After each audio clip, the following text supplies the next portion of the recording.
Okay, so give us 1 minute. We are trying to make the coin co-chairs delegate so that they can actually run the meeting later.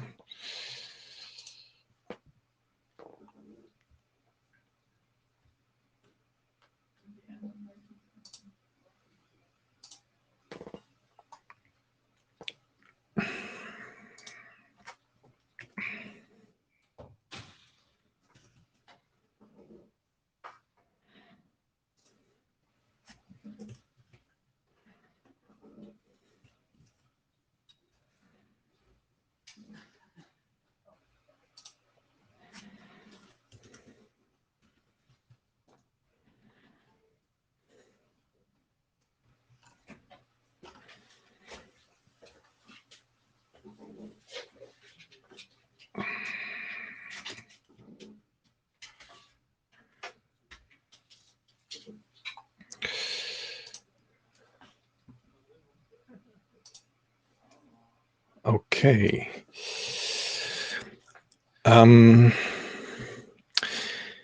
Eve, Marie-José, and Jeffrey, I think if you would kind of log out and log in again, you should have delegate privileges like Lisha has, and then that could make you could allow you to control the session.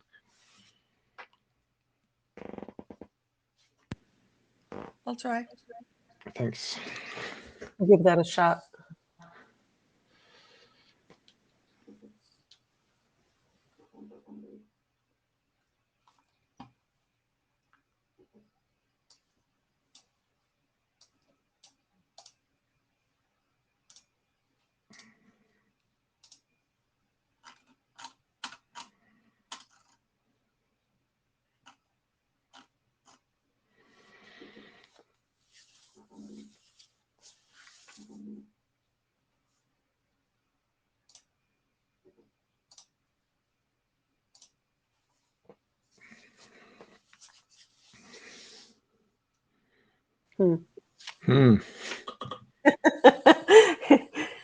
So it didn't work.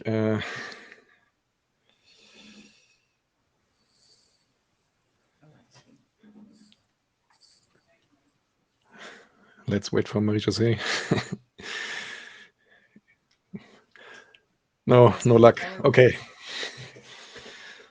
Then we figure out another way. Okay.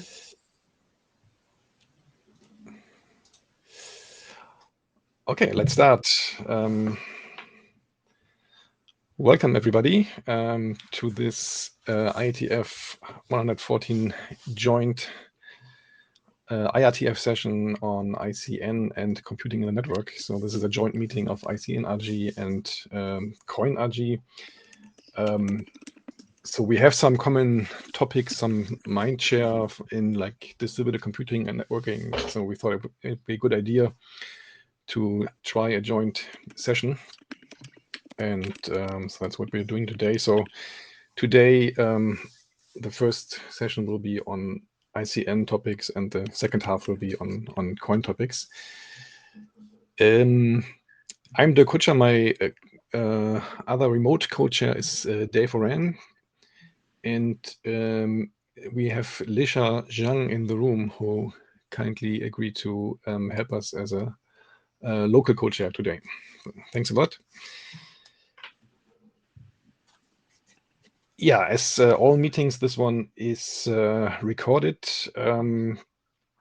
So just a few housekeeping announcements. First of all, if you are in the room, please make sure you're wearing an N95 or at least FFP2 mask. Also, we are, as all other sessions, are using the Meet Echo queue management. So please sign in to the session using the Meet Echo client or Lite client, and make sure you have your audio and video off. And I think remote participants by now probably know how to use their headsets and microphones. So please do that. And okay, let's skip this.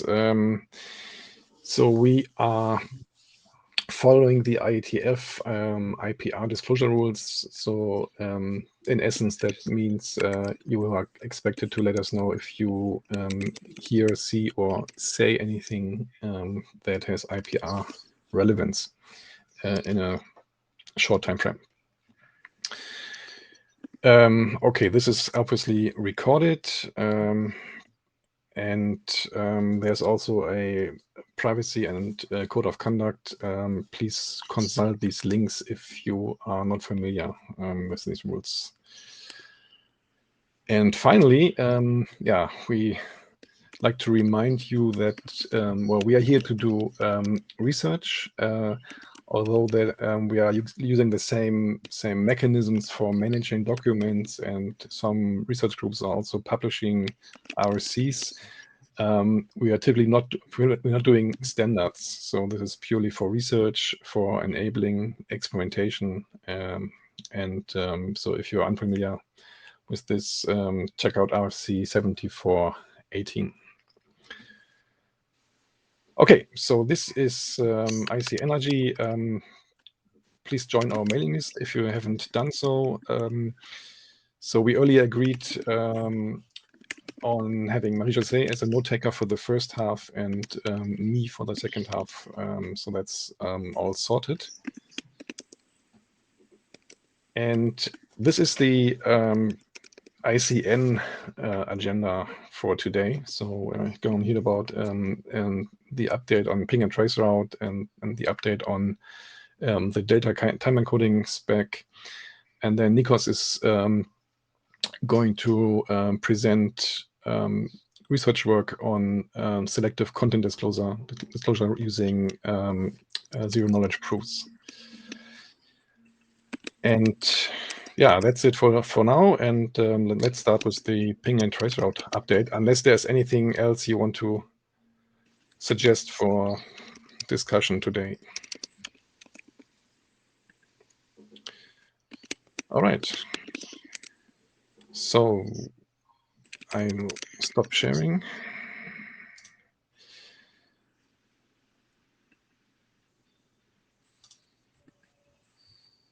Dave, I can just bring up the slides if you want.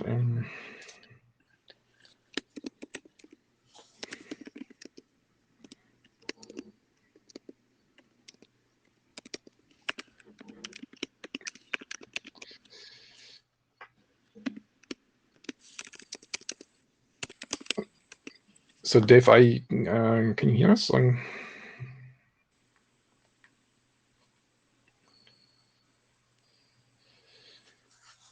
So he may be experiencing some connectivity or audio issues. Let's give him a few more seconds.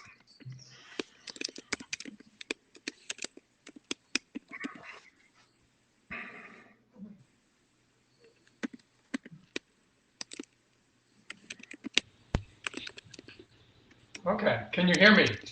Yeah, I can. Oh, finally, okay. So this will be really quick. Let's see, I think I can drive the slides, right?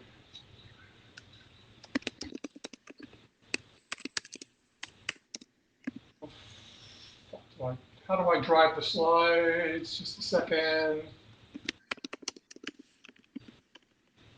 I need to take control of the slides. Maybe you should just start sharing yourself and then you can control them. Wait, I can do it. Just a second. I had to share it myself. Okay. There we go. Now I think I can drive them, right? Huh. How do you drive them? I've done this before. I've got the slides shared. So I can't control them. So. Here it is. Never mind. Left and right arrow. Okay, here we go. Okay, so these two specs have been around for quite a while. They've been advancing slowly. We got them through research group last call a few months ago. They went into IRSG review. Colin did a pre-review, and Chris Wood did the IRSG review, so thanks to both of them. And during the review cycle, we actually got the attention of some folks who hadn't participated earlier. Thank you very much. And Jun Chao offered us some comments at the same time we went through the IRSG review, and we've gotten a few more since then, mostly relating to some technical problems with how we decided to do the field encoding in NDN packets, since the spec supports both Ccnx and NDN as underlying protocols. So the latest versions are the ones that were in review.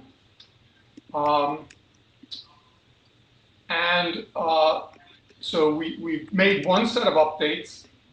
Colin seems to think his comments were addressed during his initial review through the IRSG. I already mentioned Jun Chao's comments about NDN packet format. And we got some really good sort of general comments from Chris.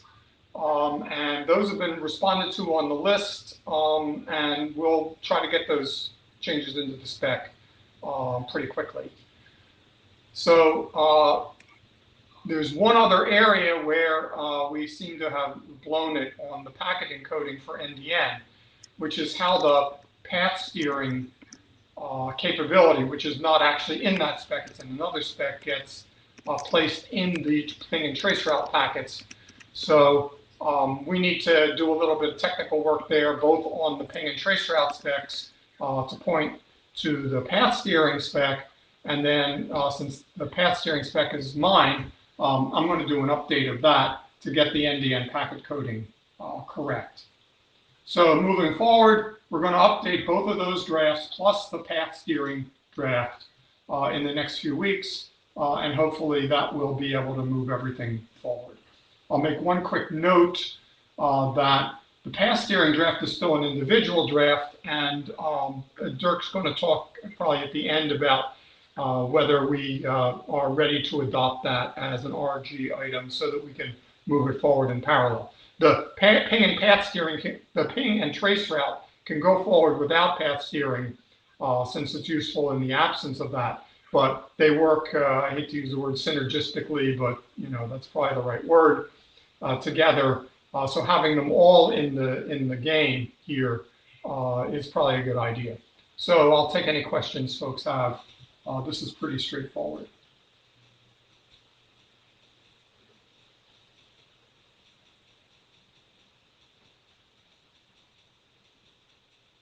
Going once, going twice. Okay, anything you come up with, please either contact Spiros and me directly or post on the list. Preferably post on the list. So thanks. Thanks, Dave. So actually, since you mentioned path steering, I actually jumped ahead a bit too fast. Let's just quickly look at our documents. And so here's a list of our current active documents. So we just heard about ping and trace route. We are going to hear about the delta time encoding in a bit. We have the LTE4G draft that I think is about to be published. And we have CCN info, which also has been around in IRSG reviews and for some time. So Colin, if you're listening, do you know what's the latest state of this?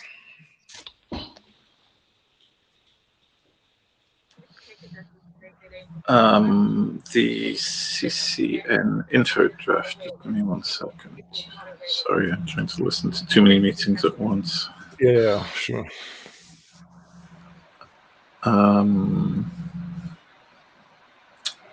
As far as I know, we're still waiting for. Last I checked, we're still waiting for responses to the ballot. I think it's got 2 yeses, but I think one of them is you, and you're the chair, so you would have to recuse. So I think it doesn't quite have enough position. So I think if I'm remembering right, I need to remind the IRSG and see if we can persuade someone to either change their no objection to a yes or someone else to review it. Okay. Yeah. Okay. Thanks. I don't expect there's any great problem here. We just need to finish off the reviews. Although I think there were some comments on the list. Did they get reflected yet? I think they have been reflected.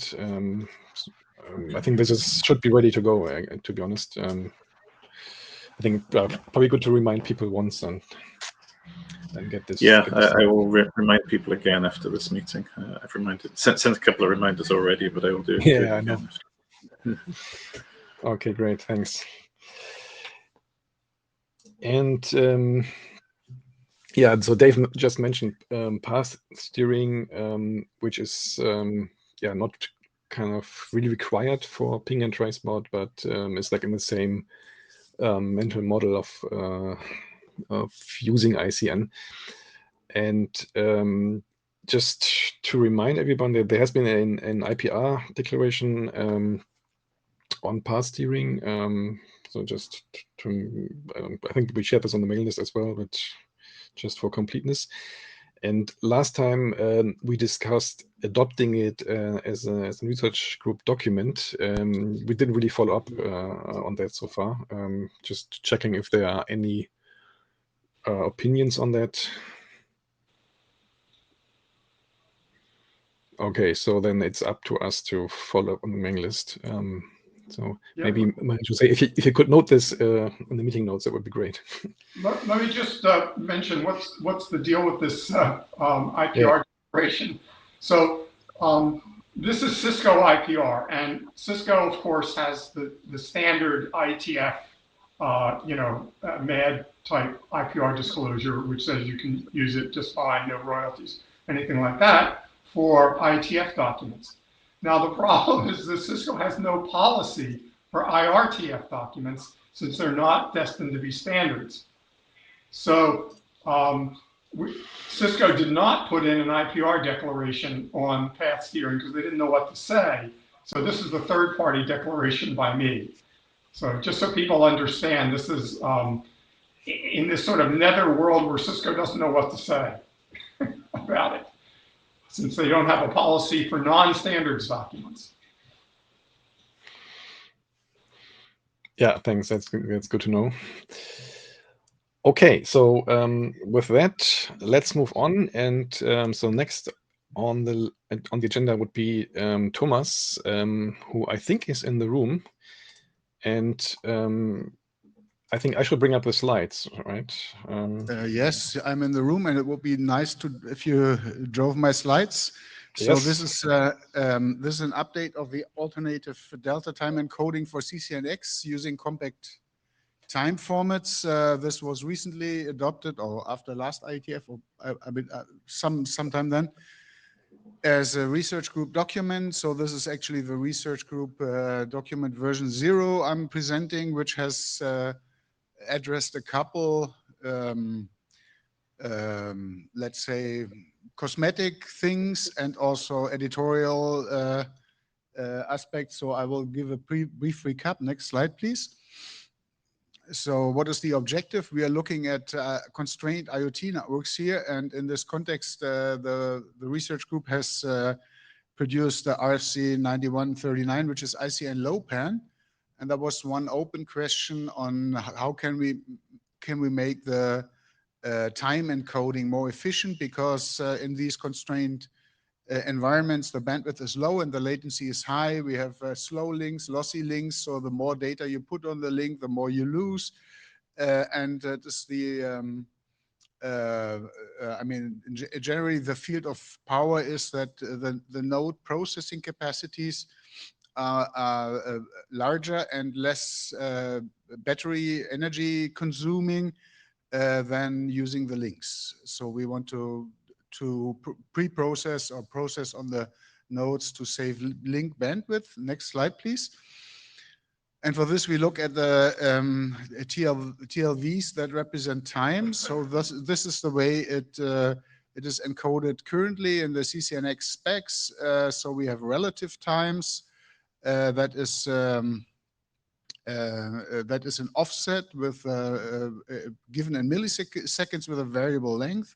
So it can be larger than 1 byte. So there's a length field, and then you can have a corresponding longer time value, and then there are absolute times that always have a length of 8, and this is a UTC time encoding, an epoch time encoding in the length of 8 bytes.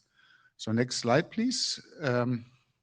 So the mechanism we want to introduce here is a compact time encoding that supports a dynamic range and is built in milliseconds from an exponent in mantissa, so that you have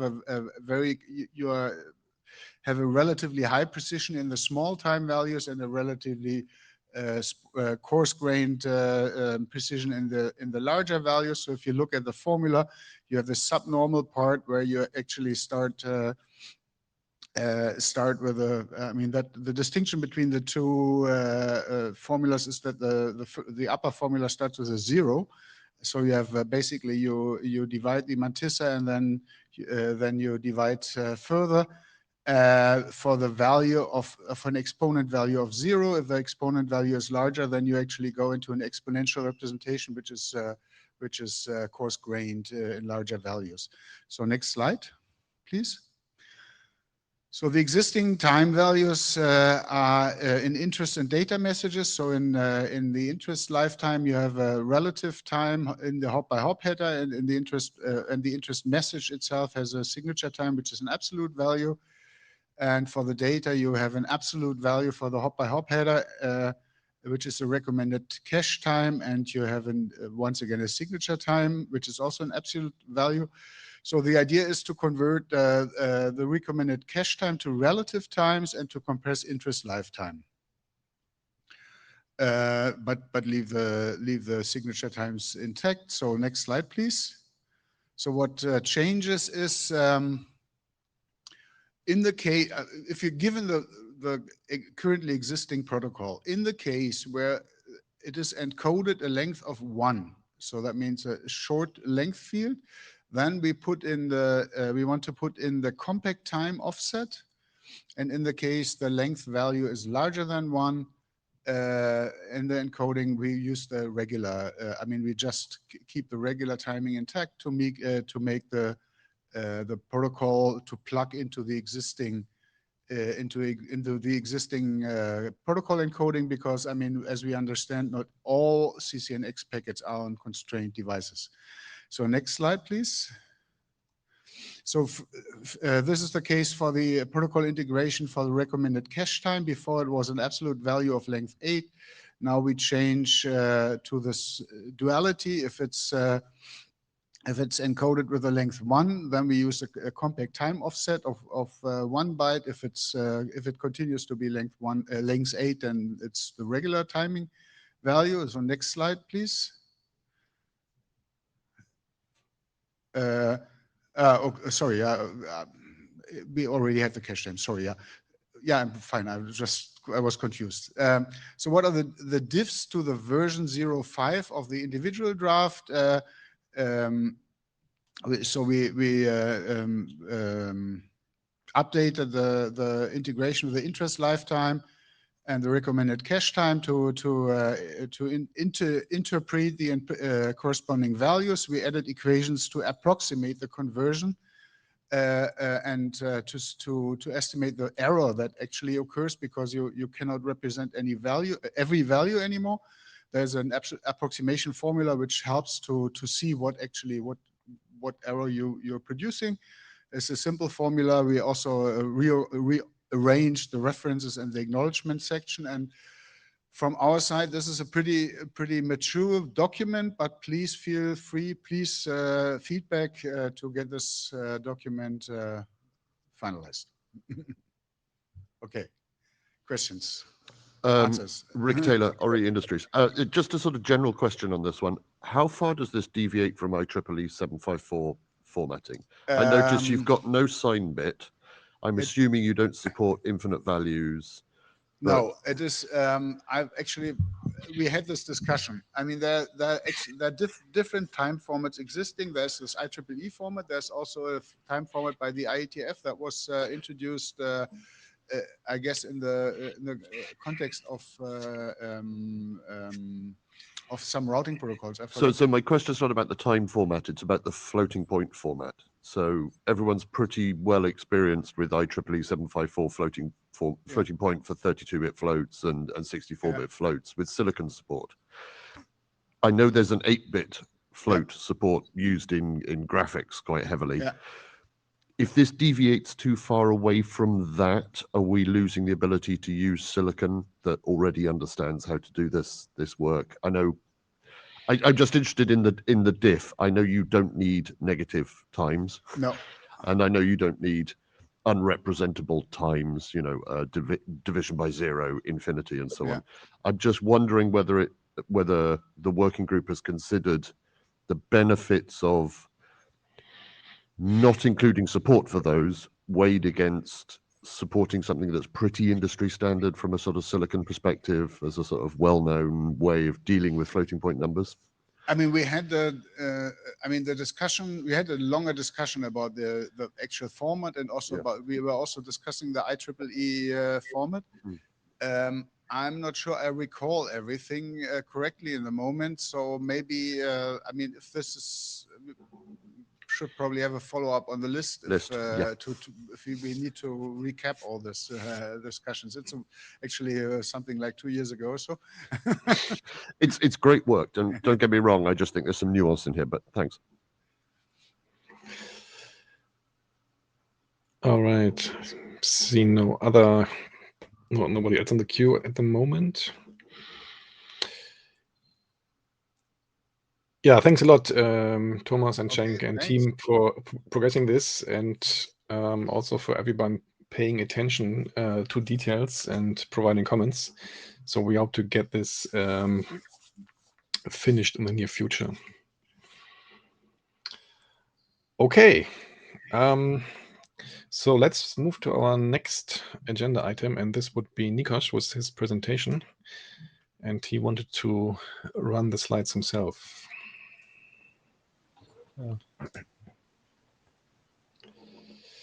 Yep. Can you hear me? We can. Access granted. Okay. So I'm sharing my screen now, and I don't see the conference tool. So if there is a comment or somebody want to intervene, please. I'll let you know. Let me know. So I'm going to present to you our ongoing work on selective content disclosure using zero-knowledge proofs. I'm Nikos Fotiou from the Athens University of Economic and Business, and also in this meeting is George Xilomenos, who is part of the team doing this stuff. So a bit of a background related to this talk. The main building block of the solution that I'm going to present is a digital signature scheme called BBS, which was initially proposed by Bonnet and others in the paper included in the first bullet of this list. And this signature scheme was initially designed to allow users to sign group of messages. Then many others extend this scheme to include zero-knowledge proofs. And one of the latest and most important extension to this scheme is by Ccnx and all, and you can find it in the paper included in the second bullet of this list. So earlier this week in this IETF meeting, there was a talk by Tobias Luker about this signature scheme. Tobias and others are using this signature scheme, and they are developing a solution in the context of Identity Foundation that applies this signature in a technology called verifiable credentials. And using this technology, they allow users to selectively disclose claims about themselves, and all these claims are included in this so-called verifiable credential. So the purpose of the talk of Tobias in this meeting was to propose the adoption of this signature scheme by IETF, and in particular by CFRG. And if this happens, it's going to be very exciting. So many related works are investigating this signature scheme, mostly in the context of digital credentials. What we are doing in our lab is we are trying to apply this signature scheme for implementing selective disclosure of content. So currently, we are running two projects. The first one is called Second, and it is funded by NGA Atlantic. This is in cooperation with the University of Memphis, and in this project we are exploring the application of this signature scheme in NDN. And as a matter of fact, we have scheduled some experiments to take place in the NDN testbed. The second project is called Select Share. It is funded by NGA DAPSI, and there, with two SMEs, we are applying the signature scheme for providing a solution that allows secure sharing of IoT measurement data.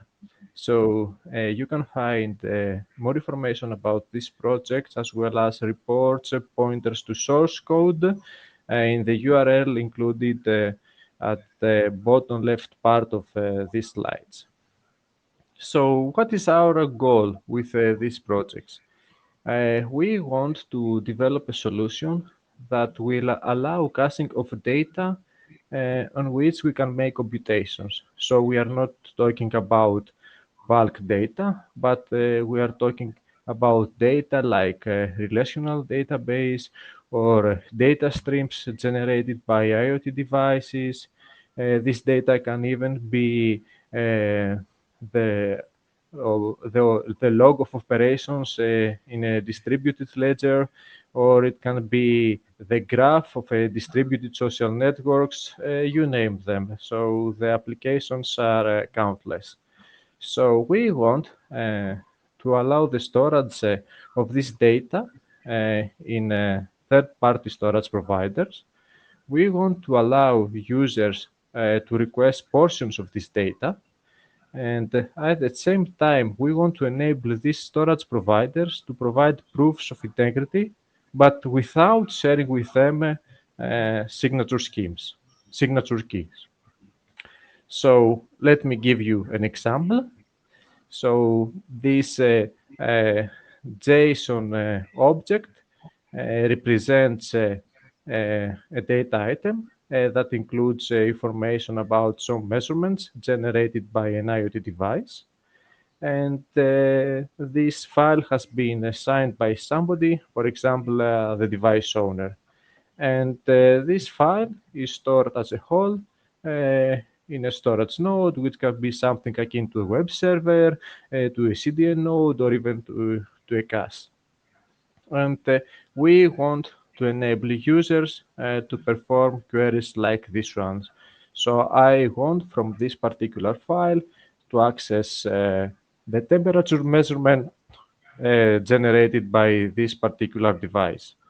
And the reasons for making such queries are either this user is interested only in these two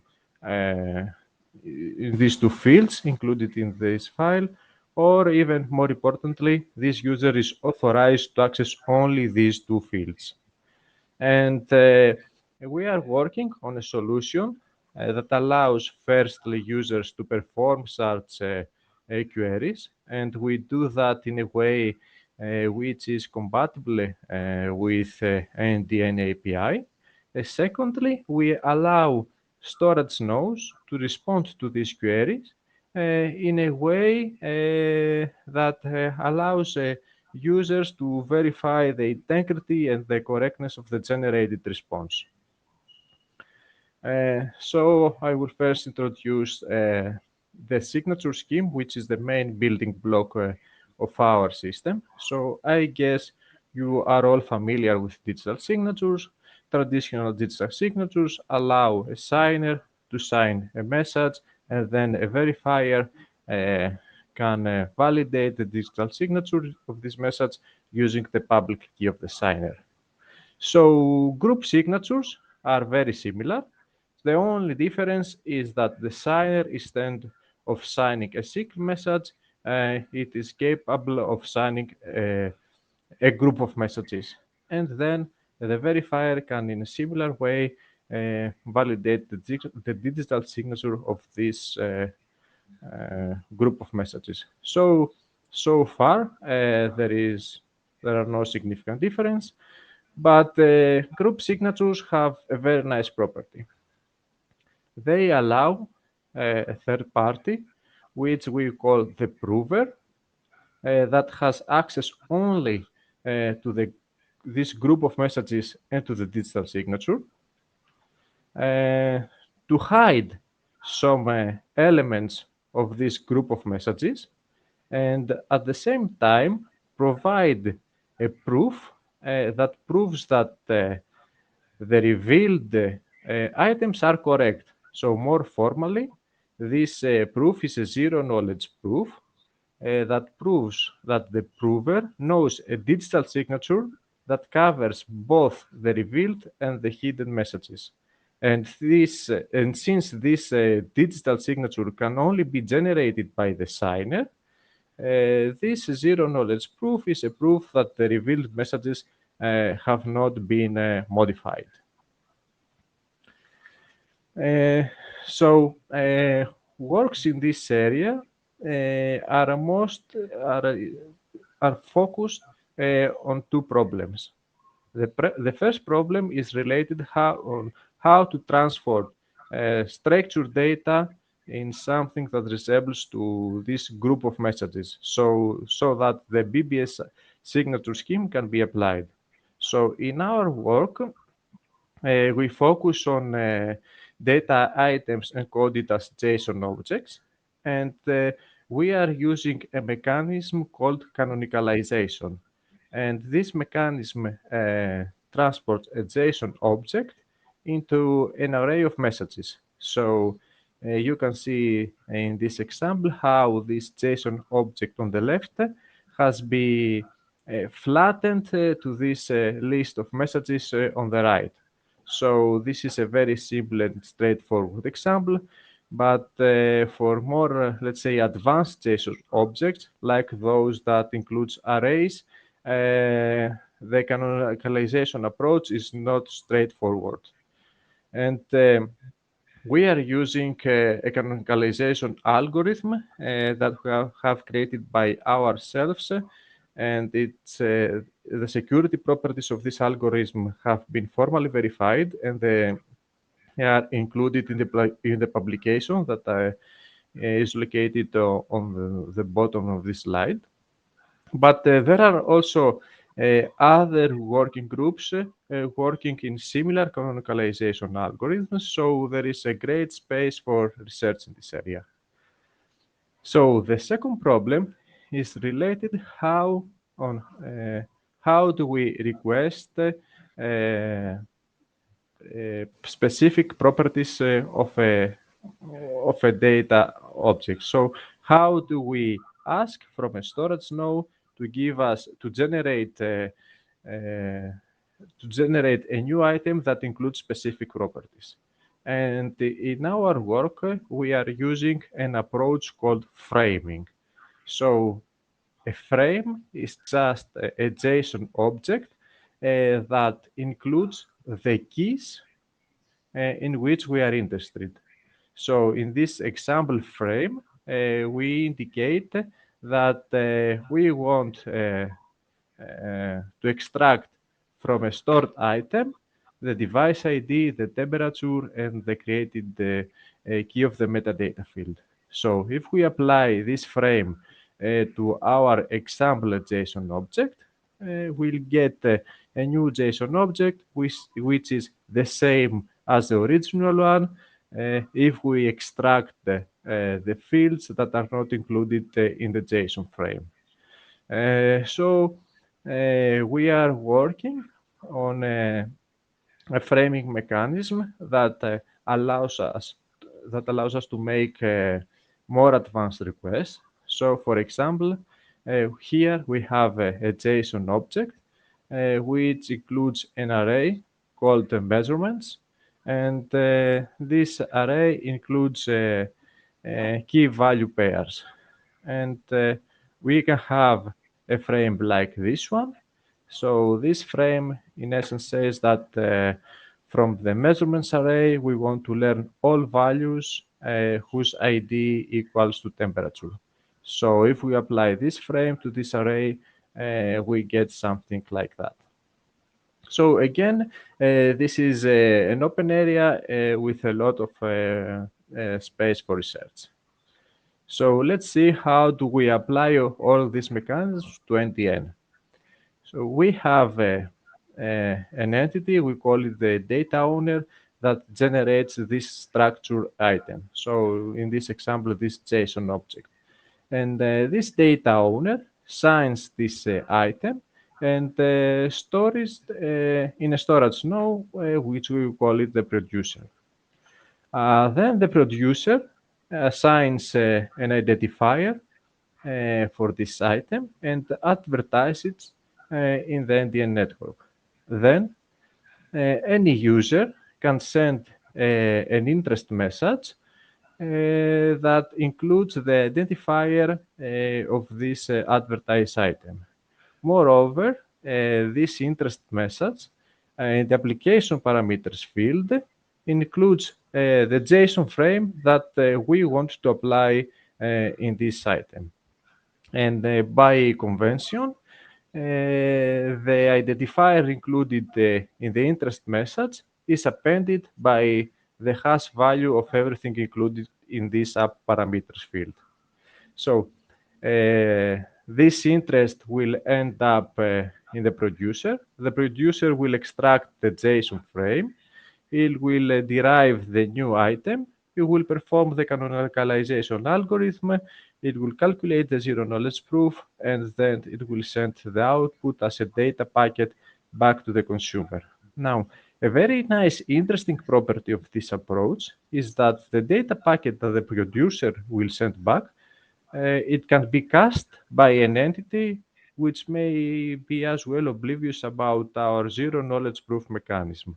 And since all consumers interested in the same portion of the data item will calculate the same JSON frame, they will send interests that include the same coded identifier. Therefore, the cache can respond with the cached item, and the consumers can verify the provided zero knowledge proof just like if they have received this item directly from the producer. So caching here is not prevented. Some performance results. We have implemented and evaluated a scenario. In this scenario, we have a JSON object which includes 100 fields. These fields represents measurements from IoT devices. And in this graph, we show the time required to generate a zero knowledge proof, as well as to verify a zero knowledge proof as a function to the number of the revealed items. So as it may observe, generating the zero knowledge proof, the time required to generate the zero knowledge proof is almost constant. It is not affected by the number of revealed items, whereas the more items we reveal, the less time we need to verify zero knowledge proof. But in any case, the time required for these operations is less than 8 milliseconds. And I have to say here that for these measurements, we are using an unoptimized Python implementation of the signature scheme in an Ubuntu machine with 2 cores and 4 GB of RAM. So it's an ordinary machine, and these times can be greatly improved. So far, we have seen that this approach has some nice security properties, and it has low computational overhead. But it turns out that it also has some nice properties when it comes to storage and to communication overhead. So we compare our solution against an alternative in which each measurement in this file is individually signed using EDDCA digital signature scheme.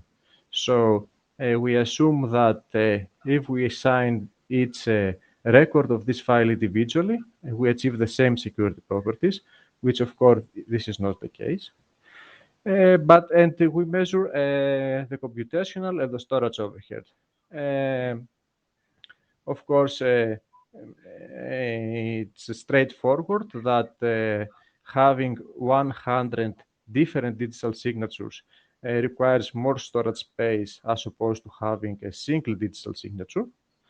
But also when it comes to the communication overhead, the bandwidth required to transmit the EDDCA digital signatures, of course, is proportional to the number of the revealed items, since we reveal one digital signature per item. Whereas when it comes to zero knowledge proof, this is the opposite. So the size of a zero knowledge proof is 272 bytes plus 32 bytes for every revealed items. So the more items we're revealing, the less is the size of this zero knowledge proof. So if we reveal 32 items or more, we need less bandwidth for the zero knowledge proof compared to an EDDCA digital signature.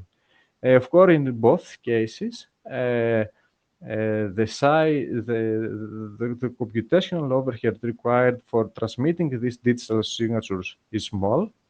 But in any case, this may be important in some use cases. So how can we move forward? This approach is using a new key type. This key is required by the BBS signature algorithm, and moreover, it defines 2 new signature types, one generated by the data owner, and the other is the zero knowledge proof generated by the prover. So we can research how these encodings can be integrated into ADN or in other related architectures. As I told you, data framing and canonicalization is still an open problem where many things can be done, especially if we consider non-JSON encoded objects. And this also, many similar activities are taking place in other working groups, not only in IETF, but also in bodies such as Identity Foundation and W3C. So there are great opportunities for collaboration there. And of course, the sky is the limit when it comes to use cases for this signature scheme. And for example, I can imagine this scheme being integrated into routing protocols where routers advertise only a portion of the network graph, but many applications can be imagined, especially in the context of the coined RG. So that's all. So as I told you, we are working actively in this area. Please contact us if you want to learn more information. We can provide source code and many other helpful pointers. So thank you. Thank you very much, Nikos. Are there any questions for Nikos?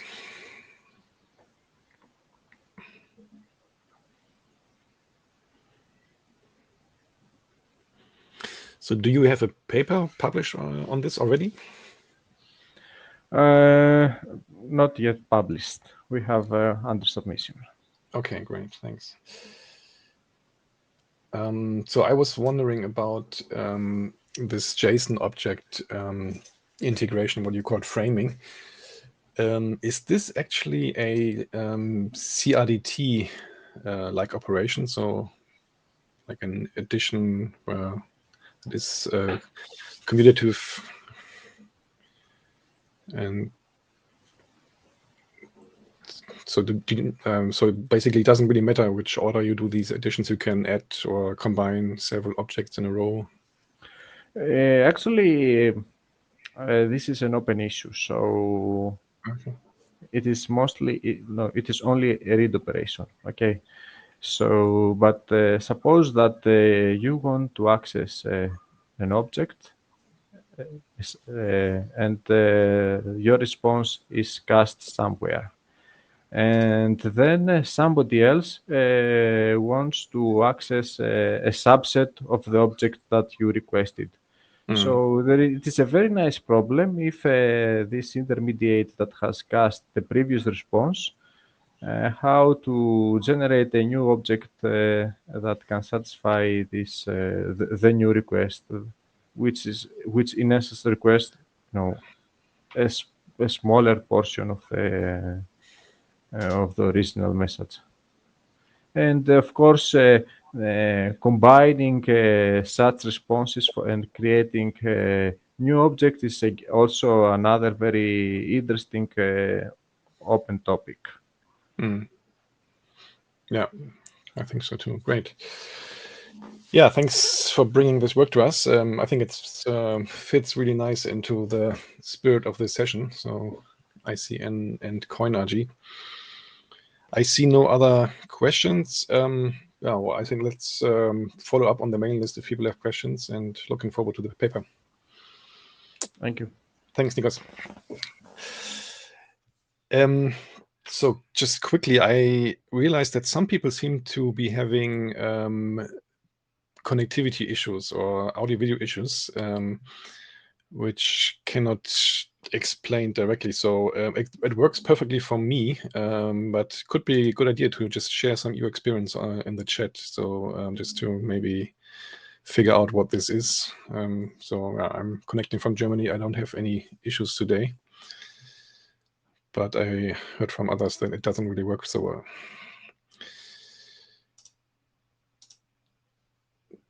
Okay, let me just bring up our slides again.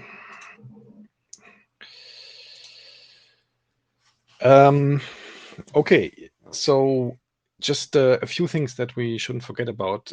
So we really wanted to get the Flick specification finished and published. So it looks like it's currently stalled again. So yeah, Dave and I have been trying to motivate authors and the group to kind of see how we can get this to last call. We think it's a really important specification. It should really be published. So yeah, if you have any idea how to move this forward, please let us know, or please also feel free to suggest text or anything if you think there's something missing and so on. And yeah, then of course we don't have that much time today, but so potentially there could be many interesting work items to discuss here. And here just a few examples that we came up with. So you're probably aware that there is a media over quick discussion in the IETF. So a BOF is this week. And so this is essentially a proposal to do something like named data networking, you can say, over quick, or like an overlay network of quick relays, you can say. Of course, this could be done much better. Maybe that's an interesting topic for this community as well. I kicked off a discussion on self-learning auto configuration and also potentially NDN switch design on the main list. And so there is some interesting work that has happened in NDN CXX as a code base. I still think this could be optimized, and maybe that's an interesting topic if people are interested to discuss further. Then, we often, explain ICN as a good way to access arbitrary content in network, which is true. However, if you think about doing something equivalent like web protocols, so like HTTP3, for example, today, there are a few other things you have to care about. So things like name privacy, for example, maybe setting up something like TLS, security context, and so on, and maybe other things. So we think that that's actually an interesting topic, and maybe something to work on. So we just saw an example for, say, ICN security work that kind of is connected to distributed computing and COIN. And we have talked about others before. So we would also encourage you to maybe, if you are working in this field, please share your ideas in this group. And I see Alicia in the queue. You can hear me? I think you have to move a bit closer to the microphone. I look at your slides, searching for ideas for new work. I thought maybe a different way to ask the question is, what are the important problems that really need solutions, and start the look around in that direction.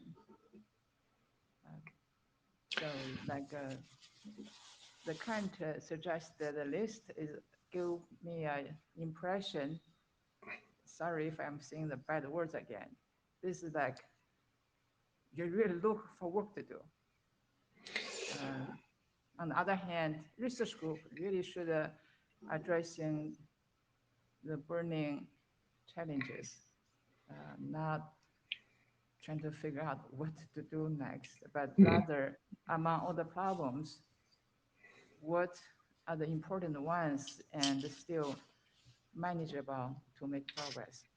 That's my 2 cents. Yeah, point taken.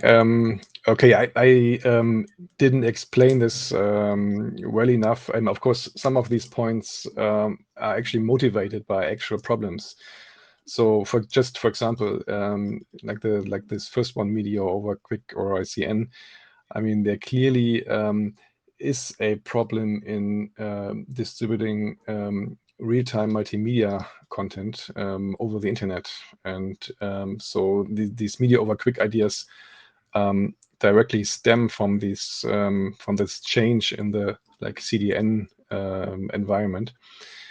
And so you could say that this is the problem, and I see solution proposals right now that are, say, leave room for optimization.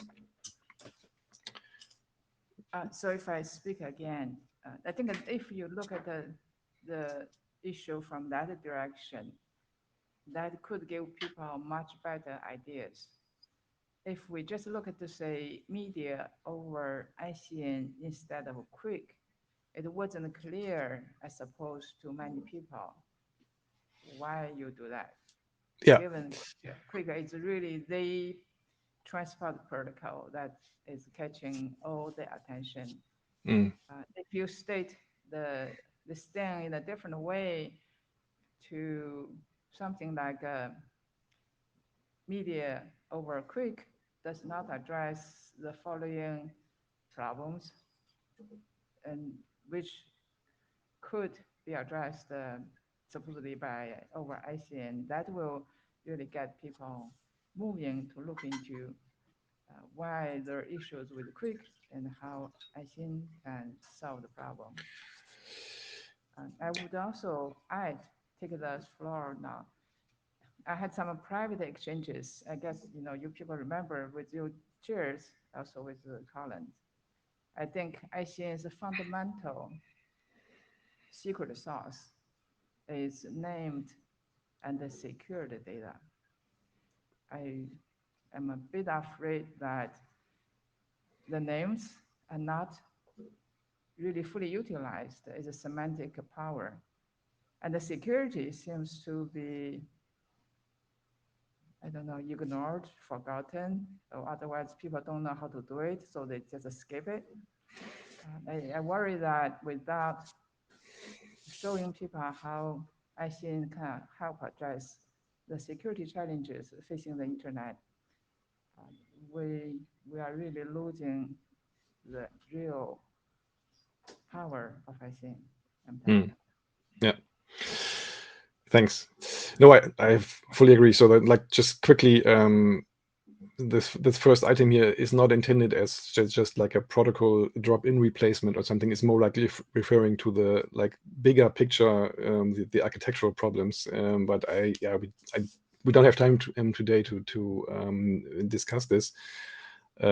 So there's like, I think there's a lot to unwrap here, but we just wanted to like inject a few ideas for maybe deeper discussions or like actual work later in this group. But I agree about the security topic. That's definitely so. Also, when you think about web over ICN, of course, one of the really pressing issues. Okay, thanks. So we are done with the ICN part, but there's more to come on computing in the network. We have this first bullet item for a couple of meetings now. We are really hoping things will clear up, but yeah, no promises at this point. Just quickly, please mark September 19th to 21st in your calendar. And this is where the ICN conference happens in Osaka, Japan this year. Okay, thank you very much. Now let's just directly continue with CoinRG. And I would like to invite the CoinRG chairs to take over now.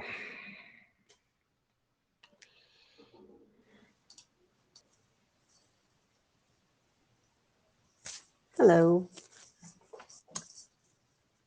Let's see.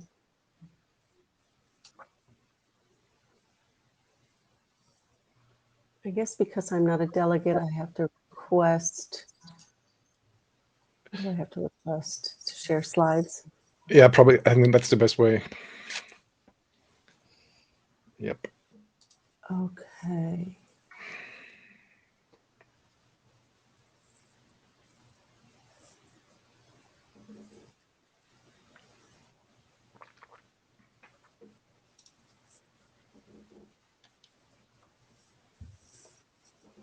Okay. It's so strange being on this side of the presentations. Okay.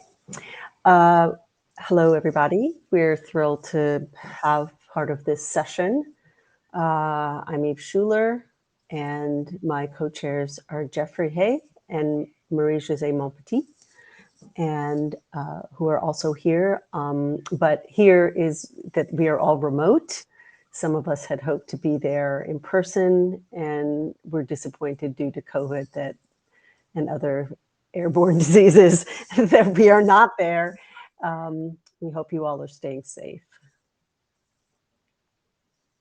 I don't believe we have to go through any of these slides because that was already stated at the outset of the ICNRG. But we have 3 very interesting presentations today. And we'll begin with Dirk, who will be talking to us about traffic steering at layer 3. Andy, who will discuss namespaces, security, and network addressing, and Tushar Swami, building adaptive networks with machine learning. And then we will discuss the need for an interim.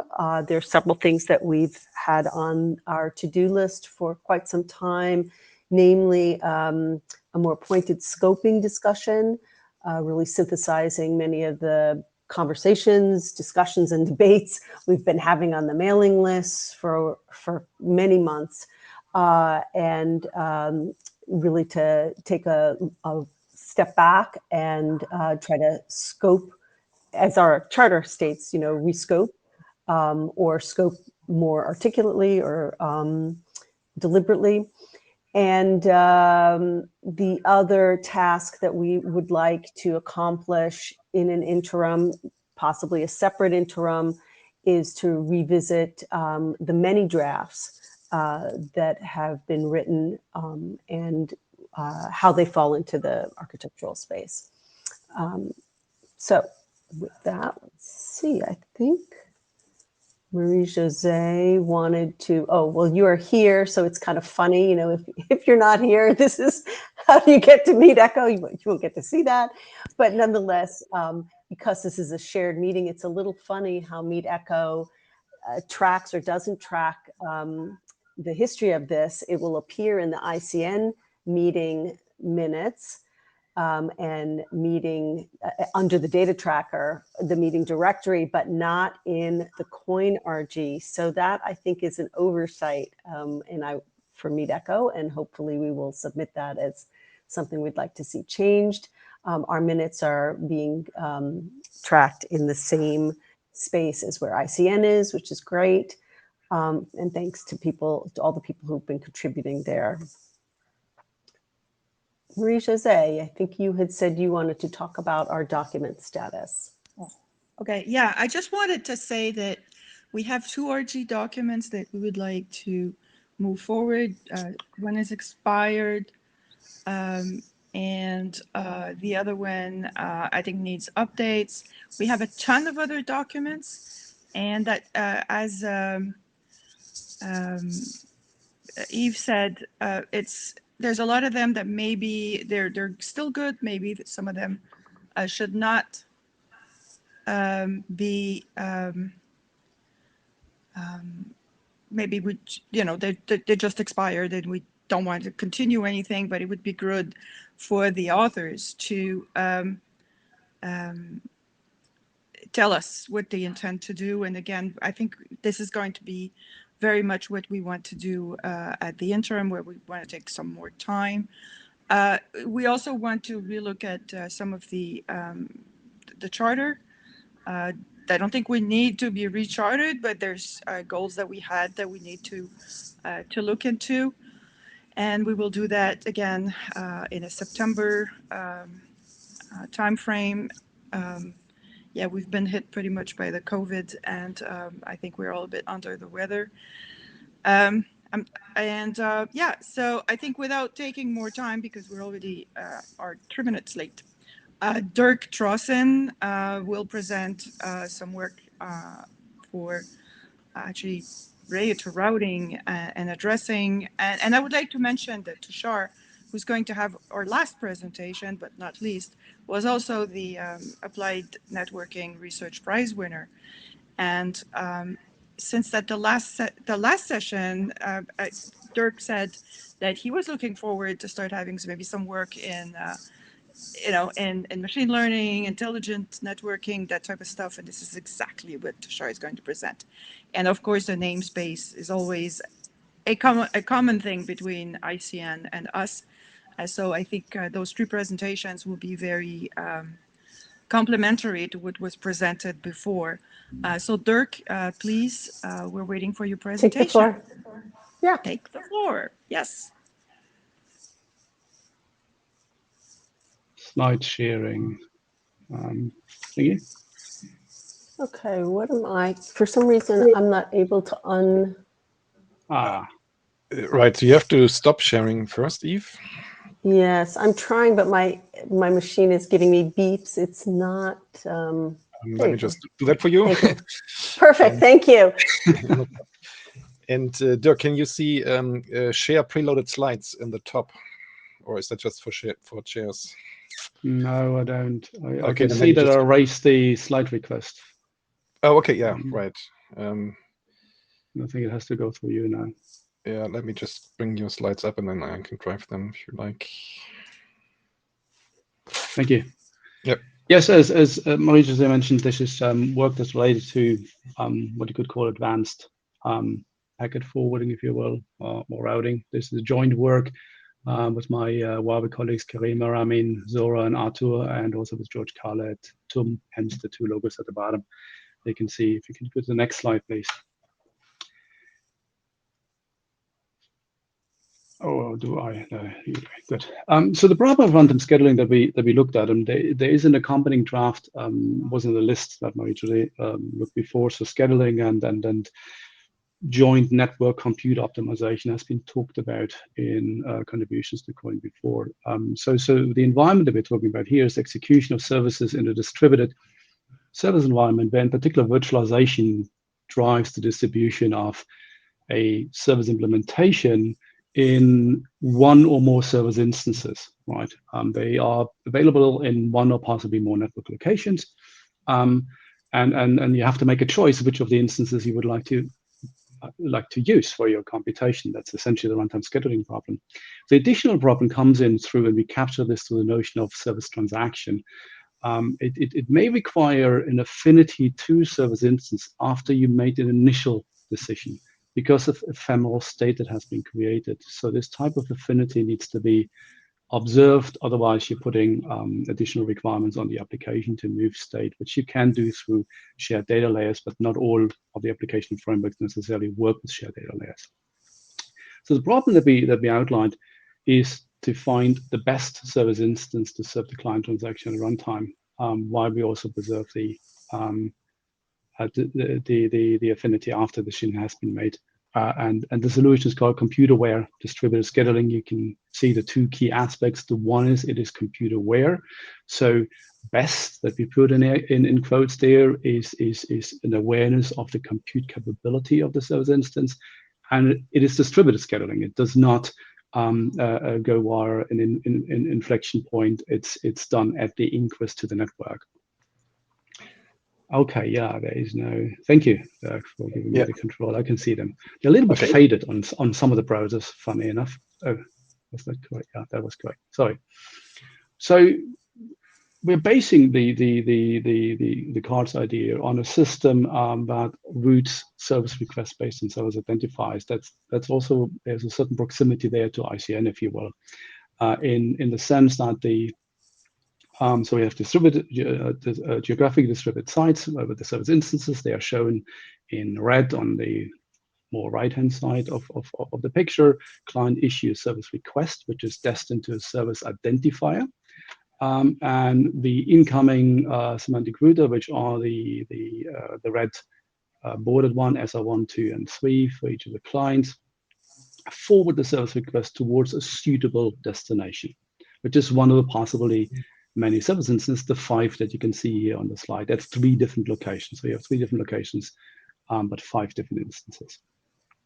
It performs an on-path forwarding decision, and that's the key part that we proposed, and that's compared to an existing DNS plus IP off-path decision that you could do as well. The affinity is ensured in the system by using IP locator for the subsequent request. So the service request is a special request to a service identifier. It makes its way to, let's say, this instance, and then the subsequent requests for the transaction are using the IP locator of that instance to route the request directly to the instance. So only for the very first request, the decision is being made. what is computer-aware distributed scheduling? Now, one of the things we wanted to achieve is that we wouldn't need to signal permanently. A lot of work on computer-aware forwarding decisions that are also cited in the paper. But we wanted to avoid very, very frequent signaling. So we attached the computer awareness to something you can derive from the deployment of a service. So each service instance is assigned a normalized compute unit. This could be, depending on your orchestration framework, something like how many cores am I assigning to the service instance when I deploy this? How many threads, how many containers? The different ways and examples are given in the paper of how you could represent the compute unit. All the compute units are flattened and joined in an identifier specific routing identifier interval. You can see this on the right-hand side. So that in this case, it means, you have exactly one compute unit for the first one, you have 2 for the second one, again 1 for this one, 4, this is a rather big server at the bottom, and 2 again for the last instance.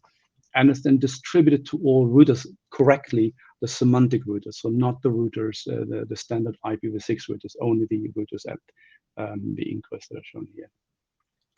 The scheduling now that you implement is a distributed round robin. So you essentially run through this interval in a round robin fashion. You have an incoming request and each of the identifiers exist at each of the inquests. So each inquest does, independent from the others, a decision of sending the first request to the first one, the next 2 requests to the second one, the fourth one to this one, etc., until it wraps around when it reaches the last one. That's what's being implemented. It can be implemented at link speed. We have a separate paper we published last year where we did a very similar mechanism in P4 and showed what are the issues with P4 in doing that successfully. So we implemented this in a simulation, and we also have now, by the way, a real implementation eBPF. But at the time when we published the paper, it was a simulation, and these results here are simulation results. The event-based simulator. We used 5 sites for servers, a service instance per server. You can also have multi-host, but we didn't do this in the simulation. The compute units are assigned at the start, so really emulating a deployment of these compute units, and the instances run for a certain amount of time until you may redeploy or reorchestrate your service setup. We have 5 inquest semantic routers as well. The service requests only go to one service function, and they're single packet requests with which they're sent. The main metric that we're interested in is the request completion time. So how can we improve the actual latency at the request level of these service requests? So scenario 1 we looked at was generally in scenario 1. And there's 1A and 1B, and B I will skip over in the interest of time. We had different design aspects. So what's the impact of the centralization versus the distribution? So we distributed the scheduling over a growing number of inquest points, and even in the end, into the clients themselves.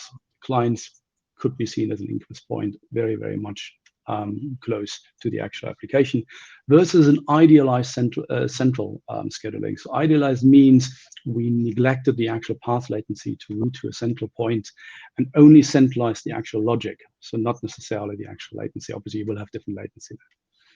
And the observation we got from the simulation is there's a natural effect of the distribution on the mean RCTs, which means the distribution itself, the fact that these schedulers run independent from each other, is not particularly large. When you start growing this to very many inquest points, when you see an increase in RCTs when the system load approaches 100%, but generally the impact is relatively small. So that was one of the aspects we saw. And again, this obviously does not take into account the latency through running via a centralized point. If you take that into account, the numbers would get better again for the distributed scheduling, where you do not have this additional latency. I skipped this one. This was actually in the PPTX that I sent in the PowerPoint. It was actually hidden. You can look at it separately if you download the slides. We then compared with other network level solutions. So we wanted to compare CARD's performance against other distributed scheduling mechanisms that in the sense of both factoring compute capabilities in the scheduling decisions, so they needed to be computer aware, To perform scheduling at the inquest versus at sites. So we wanted to compare this design aspect of cards. And we also wanted to evaluate the impact of distributing compute units across sites and within sites. So if there are imbalances of distributions, compute units, what's the impact of that? We used two schedulers. One is a random scheduler. It's positioned at the inquest node. It is not compute aware at all. It performs random load balancing by selecting an instance uniformly at random and then just sends it to the actual network location. The second one is called Steam. That's an Infocom from Infocom paper in 2020. So it was 1 year before we started our work. One of the co-authors, Ramin, is also on this paper. This is positioned at the site inquest. It's not at the client inquest, it's at the site inquest. And the actual network inquest nodes forward the request to the sites uniformly at random, but then the is therefore compute unaware at the network inquest, but at the site inquest, it is using load estimation to find the right compute instance within the site. So it's kind of like a mixture of compute unaware in the network, but compute aware at the site. What we found in the comparison, not surprising, is the card significantly reduces the RCT, in particular in high load settings, because it is taking into account even the distribution to the sites, the compute units of the individual instances, which Steam doesn't do. Steam, on the other hand, has issues when the system load goes significantly up above 80%, as you can see on the right-hand side. It jumps quite significantly, even above the random scheduler. What we then looked was the imbalance of the computing distribution. So we created imbalances across sites. The normal configuration was roughly the same compute unit number per each of the sites, and then within the sites, roughly the service instances were almost the same distributed. And we changed this now in making one site very, very big and the other ones relatively weak in compute units. And equally, we had in the second sub-scenario, we create the same imbalance within the site. So one of the service instances was very big compared to the other service instances. And what we could see is that the Steam handles the contention quite well when there's an imbalance within the site, because it uses load balancing within a site. Hence, it can obviously deal with the imbalance, but it cannot deal with the imbalance across sites because it's compute unaware. CARD performs well across all of the scenarios because it is generally compute aware even across sites, and hence it outperforms all of the other ones. The random scheduler is particularly bad across the scenarios because it is simply unaware of the compute capabilities. If you have imbalances, it shows that quite badly. We also used a use case-driven analysis, and here we set the simulation parameters. This is kind of like a media scenario, since Dirk mentioned media before in the ICNRG as a potential new work as well, where we have individual service requests, for instance, for content retrieval, or which could be either video or it could be software uploads, where I would like to have something, I'm getting a larger chunk back. So it's kind of like a rather ICN-ish scenario, if you will, right? And we compare this to existing long-lived approaches. And what we mean with long-lived approaches is an approach where a decision which server to be chosen is relatively long, and this can either be and we chose two, it's a 1 minute transaction. So after 1 minute, we essentially recalibrate. That would mean we issue, after flushing the DNS cache, we're issuing another DNS request, hopefully getting another choice now. And we used random as the comparison there. We also compared random choice at packet level, so where you would make a change even at the packet level. And what we can see is the performance of cards, even up to very, very high. The vertical line here is 100% system load, even when the system load approaches 100%. And what's more important, because of the use case-driven analysis, we set the latency at the inter-arrival time at 2 seconds.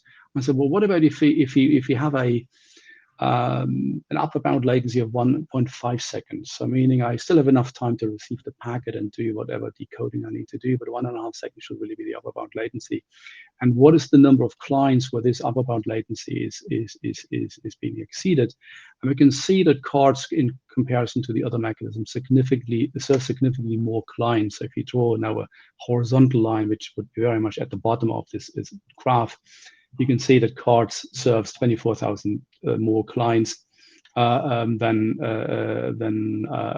Steam, and 162% more, even more clients for the long-lived affinity scheduling. Sorry, for the packet level scheduling versus the long-lived affinity scheduling.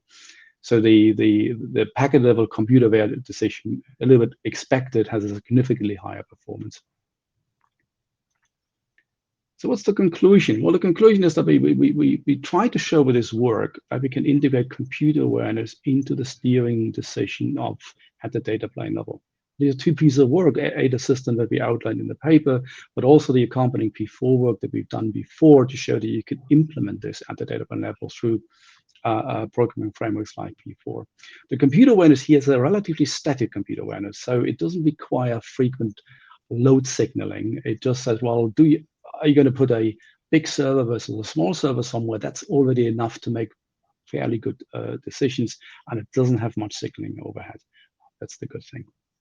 Significant performance improvements in the simulations, we've seen that, including also to serve more clients.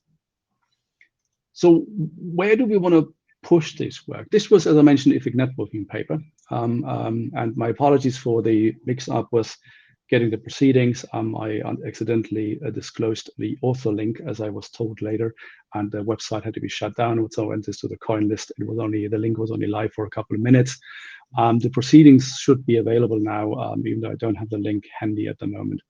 What this did, it is a horizontal comparison. It compares cards with two other mechanisms at layer 3. What we've done as follow-up work already is to answer the question, what about if you use cards? So there's no particular reason why you use cards at L3, right? You could use cards at L7 as well, right?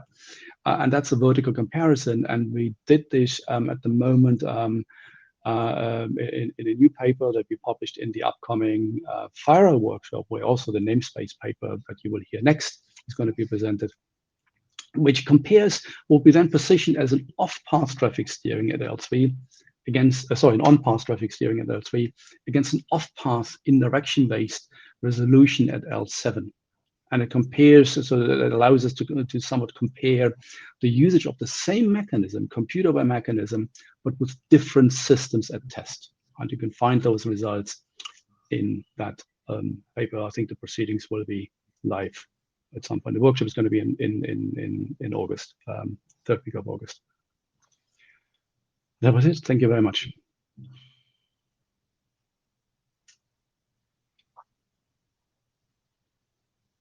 Any questions, reactions? Dirk, yes. So I don't want to start a rightful discussion here, but why call this semantic routing? So what do the forwarders have to know about semantics? Isn't this just names that they need to know and then make the forwarding decisions based on that knowledge? Yeah. So the semantic here is the service identifier. We actually changed the name in the FIRA paper, so you won't find semantic anymore. This paper, I think, was written initially actually for Infocom last year when we called it semantic router, and we called it after service router because it's a service identifier, so it's a bit more descriptive as to what the semantic is. For the same reasons, you weren't the first one that actually asked for you. Well, if it is a specific semantic, why do you just put the semantic into the name, into the description, which we did. I just use semantic router because that's what's written in the paper. Okay, thank you. Jeffrey. Yeah, this is Marie. There's a question also from the chat, Dirk, which is from. Oh, Ken sorry, Brown. I didn't go there. Sorry. So, what is the advantage of doing this at L3 versus 7? And we will put the paper that's sitting is cited there in the minutes. So maybe you can answer to Ken. Yeah, so I mean, this obviously goes after, at the paper that I didn't talk about, which is the one that comes in FIRA. We looked at this, and of course, the first thing you have the initial resolution latency, which is, you can quantify. We do this actually in the paper. What's the typical initial resolution latency in DNS? With optimization in DNS has significantly gone down. But the other one that we outlined in the paper is actually not necessarily an improvement of the average latency, but the variance of the latency. And this is quite clear. If you think about a problem when you, instead of distributing a smaller number of clients to a fixed server, you now have the option to pick among a larger number of clients more servers. You actually, so you have an MM1 system with n divided by k clients versus n clients in an MMK system. Queuing theory will already tell you average latency is about the same. It's the variance that is impacted. The variance significantly is reduced. So if you have use cases like which we have in the FireEye paper, like AR, VR, actually the reduction of the latency variance is a very, very good thing. Right. What you also have is a scenario that we have in the FireEye workshop where about resilience. You share the damage. So we're overloading one of the servers. If you have been attached to the server in a longer lived affinity, obviously you're being affected immediately, and you will be affected for the duration of the outage. While in the L3 mechanism and the scheduling happening across the servers allows you to distribute the impact of that. It's not a failed server. We actually we increased the latency from that server. Is distributed across all of the clients, and hence you get overall better performance. Still good enough performance for everybody while nobody's really negatively affected. So these are some of the takeaways we have in this FireEye paper. But thanks for the reference. We certainly add this one as well. Look, are you still in queue or you're again in queue? I just wanted to make sure that there was who else is in the queue. Yes, Dirk. I would also say that in the interest of time, this should be the last question, or maybe we even take this question to the list so that we have time for the next couple of talks. Yeah, happy to do that. And yes, Colin, thank you for finding the paper. Colin put the paper into the chat. When I checked it the last time, they weren't online yet. Thanks for pasting it.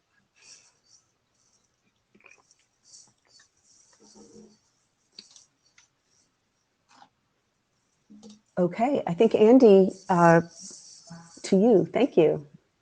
That was easy. Dirk, you're driving the slides, great. I passed control to Andy, so he should be able to do it now.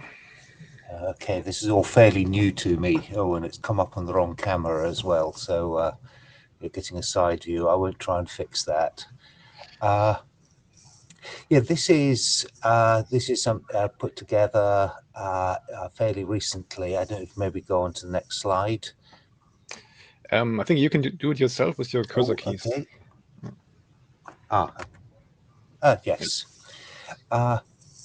Yeah, this is like a preview. We've had a paper accepted for the same SIGCOMM FireEye workshop that Dirk Trossen just mentioned.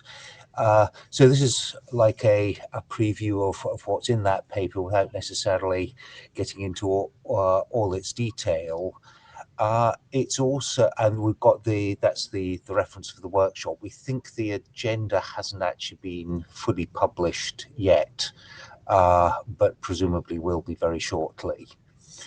This has also come out of work within a European collaborative project under Celtic Next between UK and Germany. So there's one of the nice things about this is we've had a pretty broad range of input, including from automotive and video surveillance partners, which I'll come to in a couple of slides. With background is the question that we were asking ourselves was looking at some of the applications we've got. The general go-to solution that exists at the moment is microservices based architecture, normally based on one or other form of container modularization and hosting arrangements. And there's an awful lot of traction of that in the industry at the moment.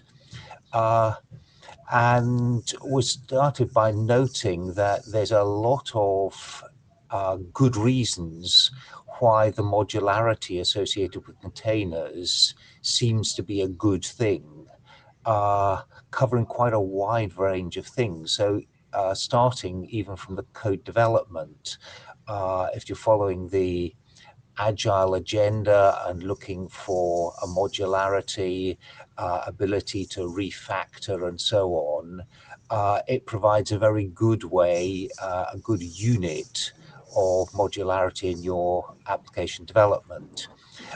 It's a basic point of abstraction, service abstraction, by which the point at which you don't see inside to the implementation, again, which goes alongside some of the ability to refactor without impacting the wider system. It provides heterogeneity between development or different runtime environments, different language environments, and so on. It's also a point of integration and module test and end-to-end system test in CI/CD pipelines. It is our basic unit of distribution. And I think from our point of view here, it's also the primary point of interaction between the application and networking. So that's the way we'd encountered it at the moment. And certainly what we were taking is there's a lot of momentum to say this is a jolly good thing. All these things come together at one point. But it does still ask the question, does one size really work for all? And so we'd been identifying a number of issues where it's not immediately clear that this is the best long-term answer, or it can't be improved. So at the moment, a lot of the distribution is focused around distribution within a data center for some of these other aspects, not necessarily distribution as in physical distribution.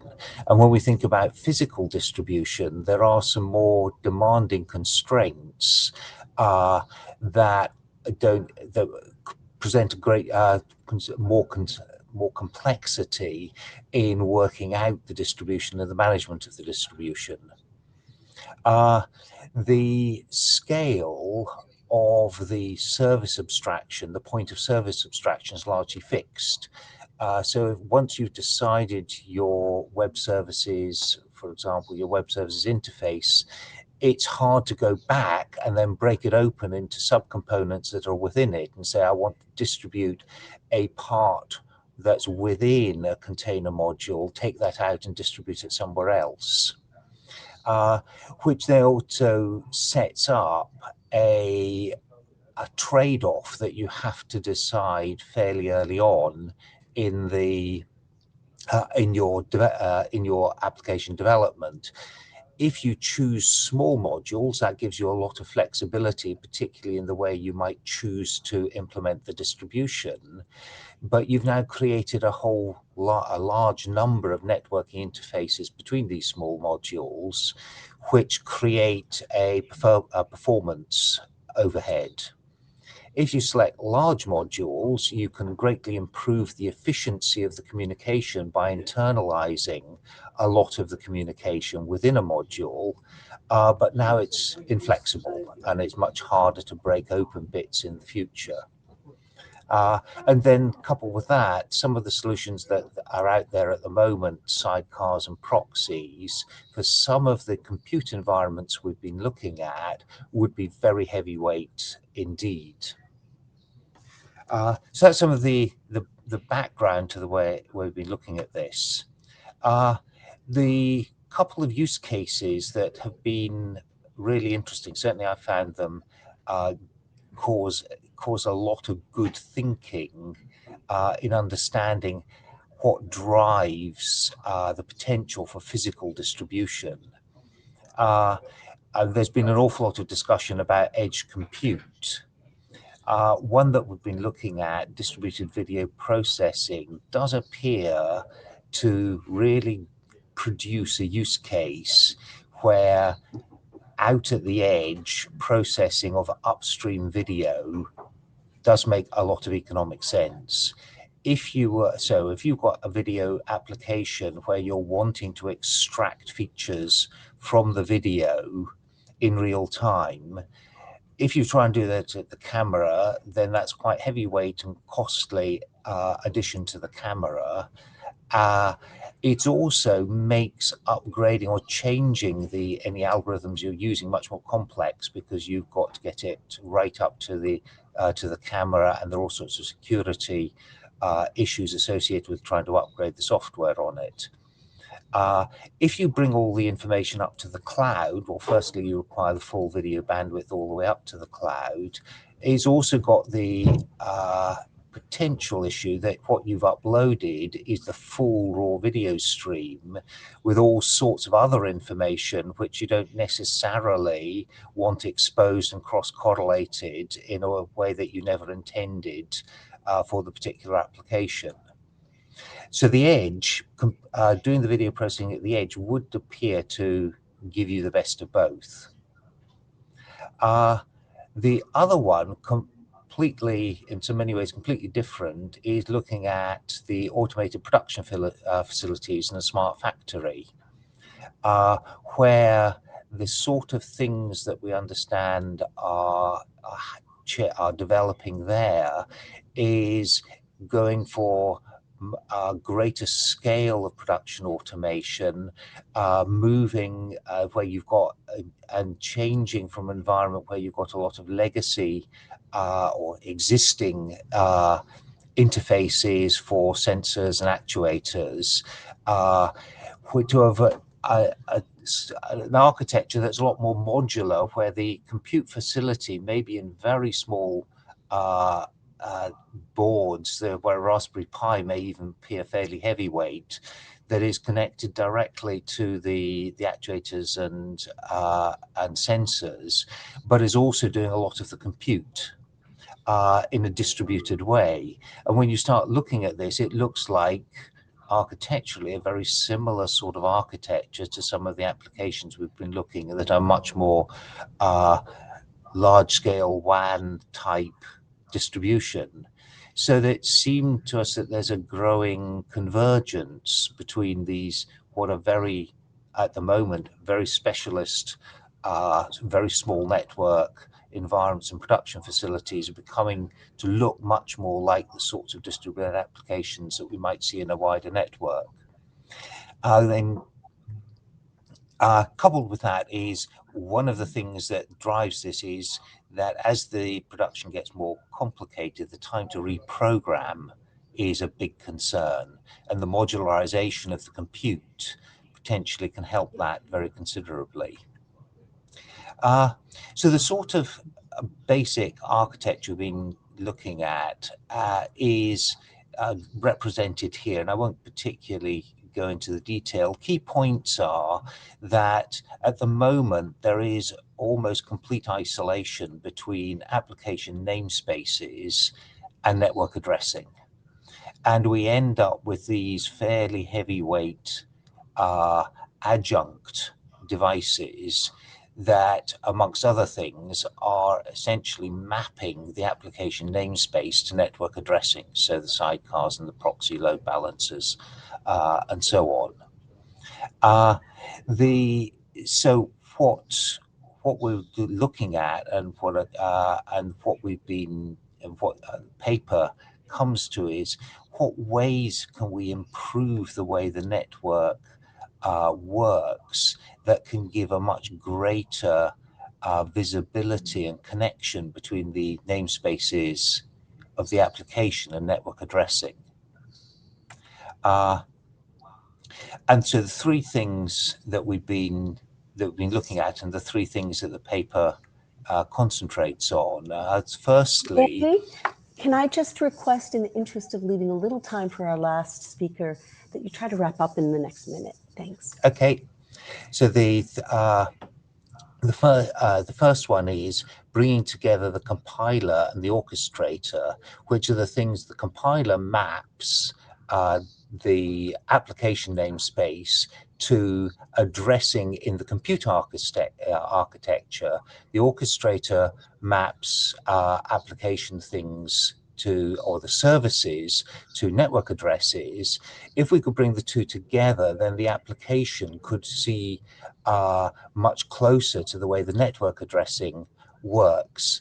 And this is one of the things that we've been that would potentially avoid the need for the sidecars and the proxies.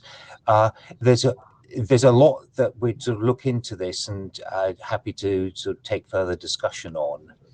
The next one is that an efficient way of trying to bring this into a common framework is defining all the layering, whether layer 7, layer 4, layer 3, whatever, rather than by an intent of what should be, but actually looking at what a function executes on and what it's transparent to by an observation of what it does. That then gives a clear framework for both the application and for the network. Can you please, we have another presentation and we promised the person full 15 minutes. So we really need to conclude now. Okay, this is the very last point here.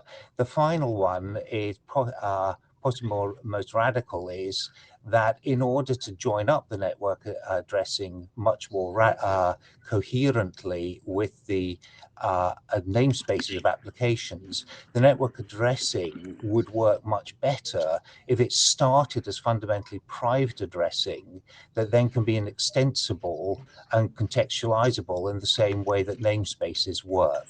This would also facilitate security. Okay, thank you. We really need to move on. We can move the discussion on this to the list. I see there's discussion on the chat. Maybe you want to have a look at that and respond, and we're going to put that in the minutes. Thank you very much. And Tushar, please, we're waiting for you. And Tushar is local, so this is wonderful.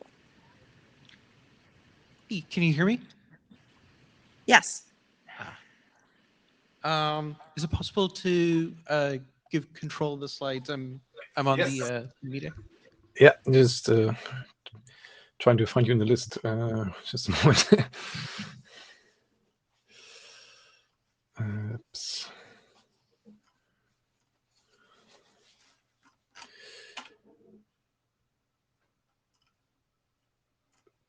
So I don't see you in the roster here. What's going on? Ah, here you are. Okay. Sorry. You have control. Oh, awesome. So, hi everyone. I'm Tushar Swami. So, I'm going to be talking about building adaptive networks with machine learning, and more generally, the role of machine learning in networking infrastructure. So, more and more, we're seeing like network complexity increase, and they can benefit from data-driven decisions rather than the many hand-tuned heuristics that we find in the network today. And so machine learning is a good solution here in the sense that we're essentially customizing our algorithms to the traffic and data that we're seeing in the network. So this isn't in and of itself a novel idea. There's been a bunch of papers published on anything from security, control, and analytics, different kinds of machine learning applications. But the issue that we found was that a lot of these are just running in something like TensorFlow or PyTorch, essentially in software, and that means that it's not really feasible to deploy them into a network because it's not clear how exactly they would fit into the network and where they would run. So that led to the first piece of our project, which was Taurus. And I'll go over this quickly because I talked about this on Monday, but the general idea is that we're going to take our software-defined network and we're going to slightly modify it where policy creation takes the place of not just flow rules, but also machine learning training. And then in the data plane, in addition to our typical packet forwarding with match action tables, we're also going to do decision making with machine learning inference. So the control plane will be developing new models based on information that's taken from the network, and it's going to be installing model weights into the data plane similar to flow rules. So the issue here was, if we're operating in the data plane, we need to be doing our ML inference fast to keep up with typical data plane operations.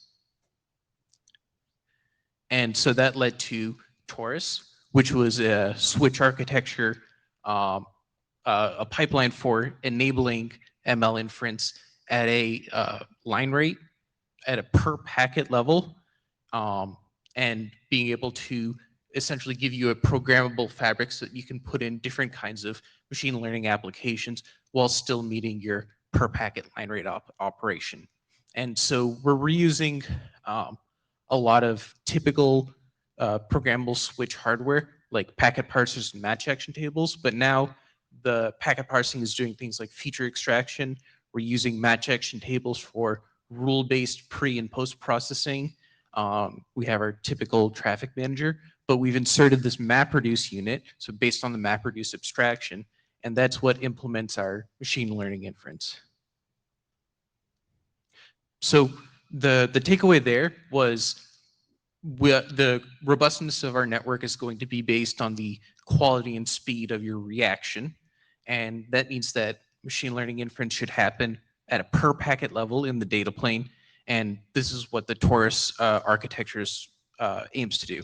So we published that in ASP+, but that brought up some follow-up issues. Namely, how do we program Taurus-like architecture? Because now what's happening is that we're asking network operators to be familiar with networking. They should be able to do all of the machine learning hyperparameter tuning and architecture search. And then they have to have some knowledge of the hardware itself in order to efficiently program their models.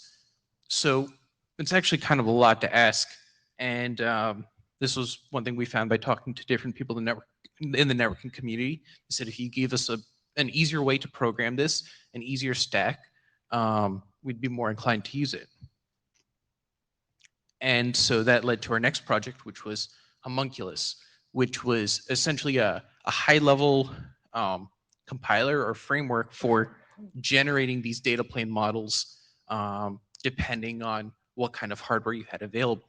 So the idea was that the user gets these very high-level directives that they can use to essentially request their applications, and they can provide the different network and resource constraints that are available in this environment.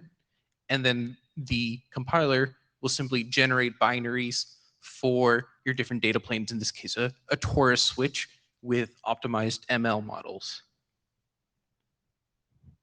So this is the general architecture of the Homunculus compiler. There's some more complicated stuff on the inside, but really it can be broken down on the left here into 3 core pieces, which are the front end, the optimization core, and then the back end.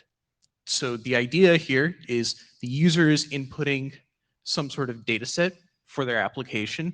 Let's say in the case of anomaly detection, maybe you're having the KDD intrusion detection data set. Constraints, so they're saying that my switch has this many resources, maybe some limitation on SRAM, on-chip SRAM, or DSPs, match action tables, and whatnot.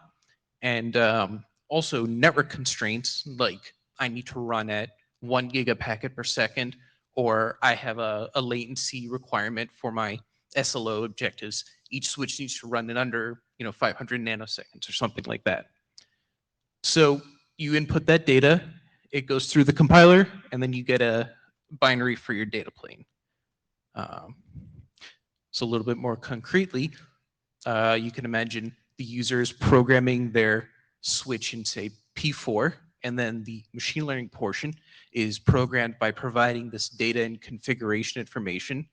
And then we're going to generate these ML models. And this is sort of the key here. We have so many different constraints between the network and the physical resources available that it makes it very difficult for a human to program it.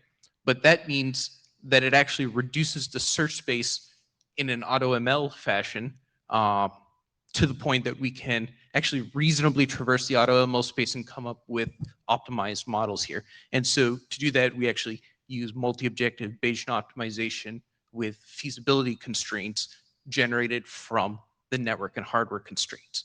And so we're generating different ML models and testing their feasibility and using that to guide the AutoML search. And then we're generating whatever backend specific code you need for your switch. So in the case of a Torus switch, we program the machine learning portions in the spatial hardware description language. So that's what's being generated from the machine learning models. So just going through quickly a little bit more in depth on the different pieces here. At the front end, we call it Alchemy. It's really just a Python library. So this is the full code that you need for generating a simple model. In this case, we're doing anomaly detection. So you can see at the top there, you import your Alchemy library. In the second block here, you provide some user function for loading your data. In this case, we're just loading it from a CSV file, and it's under this data loader annotation that allows the compiler to wrap it and figure out what to do with it. You specify your model, some sort of optimization metric, and what kind of algorithm you want to use. You can actually even leave these blank and let the compiler choose. And then our constraints. So we have performance constraints. You can see throughput and latency here, and resource constraints. And this is all, these constraints are being placed on a Torus platform. And then finally, we ask it to generate the binary, or bit stream in this case. So moving to the optimization core, once the user has provided all of this information, we actually want to generate our model. So this is the piece where I mentioned earlier, we're doing Bayesian optimization using the hypermapper package, and the hypermapper is suggesting batches of hyperparameters. So this is everything from, say, the number of neurons and layers in the DNN, or the different unrolling factors on different layers in your DNN, and different parameters in the hardware that would allow it to be mapped more efficiently. So that will be sent to Homunculus, which is then going to start producing candidate models based on these hyperparameters.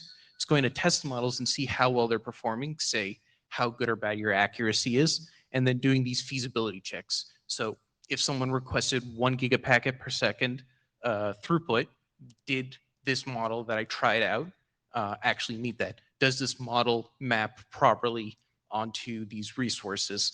And so all that information is going to be sent back to Hypermapper, which is going to continue the Bayesian optimization process. And based on that information, it's going to refine its search more and more. So jumping quickly to the back end here. The back end is responsible for the actual code generation for your final switch hardware, but also doing these feasibility checks, like did I meet the throughput or did I run out of resources?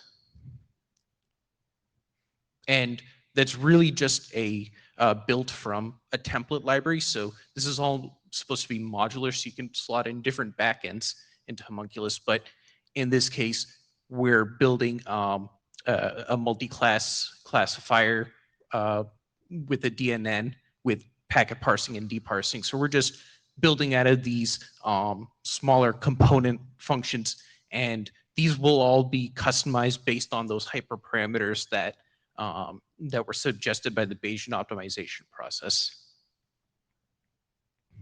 So just some quick results here. We tested it with a baseline of 3 different applications versus our Homunculus version that was automatically generated. The baselines are hand-tuned. And you can see in all of these cases, we're getting a higher F1 score. And this is without any human intervention. And the secret behind this is that the baseline applications are done abstractly they're just put into TensorFlow or PyTorch. Whereas in Homunculus, you're specifying the actual platform. So you can make better uses of the resources because you know what's available. So just to wrap this up here, Homunculus gives you a high-level interface. It makes use of the network and resource constraints and generates binaries for your models. So there's a link for the paper here. It's actually under submission, but there's an archive paper. So the final piece of this then is if we're looking to work on network infrastructure, how do we supply data to Homunculus? So now we have our Taurus data plane, which is doing line rate per packet machine learning inference. We have Homunculus on the far right there that's producing models for the data plane. And the last piece here is, and this is current ongoing work.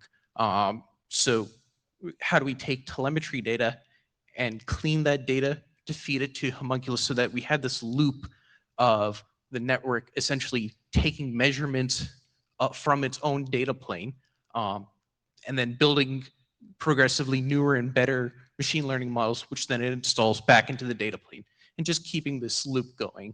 So we have a simple pipeline here set up with a streaming database, doing basic cleaning, data extraction and repair, augmentation transformation, and then some automatic labeling with different oracles. But really the takeaway here is completing this loop, which gives you this adaptive sort of feedback loop within your network, allowing it to modify itself for the different ML applications that you're working with. So that's it for me. I have links here for the Taurus and Homunculus papers, and we actually have an FPGA testbed for Taurus if people want to try out. And at SIGCOMM this August, we're giving a full day tutorial if people want to get their hands dirty. So I'm happy to take any questions.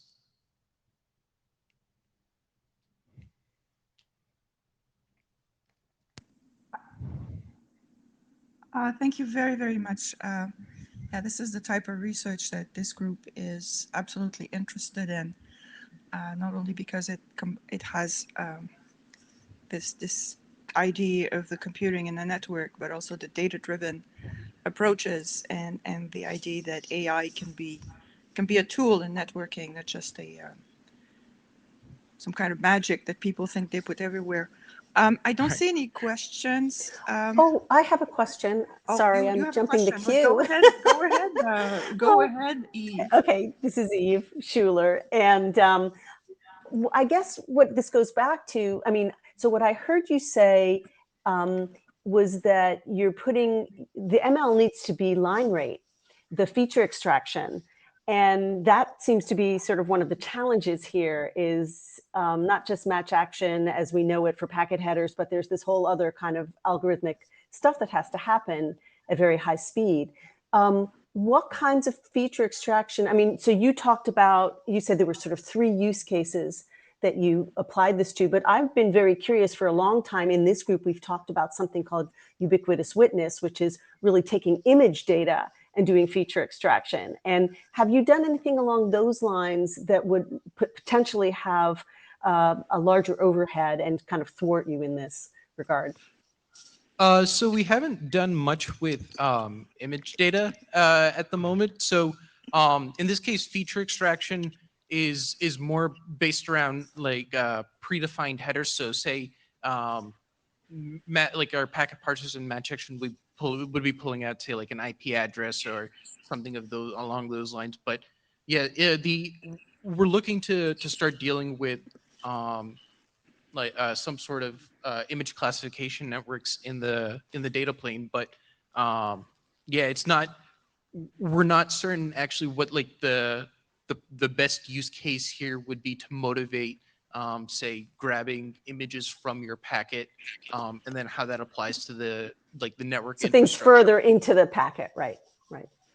But Okay. yeah, it's definitely an interesting thing. There is the somewhat of the downside that a convolutional neural networks that are used for image classification they tend to be very large, and we're still fairly resource limited on the switch. Even though we can do some data plane machine learning, the networks do have to on average be smaller than like the ResNets and those kind of like the CFAR10 networks that you see in like the typical ML competitions.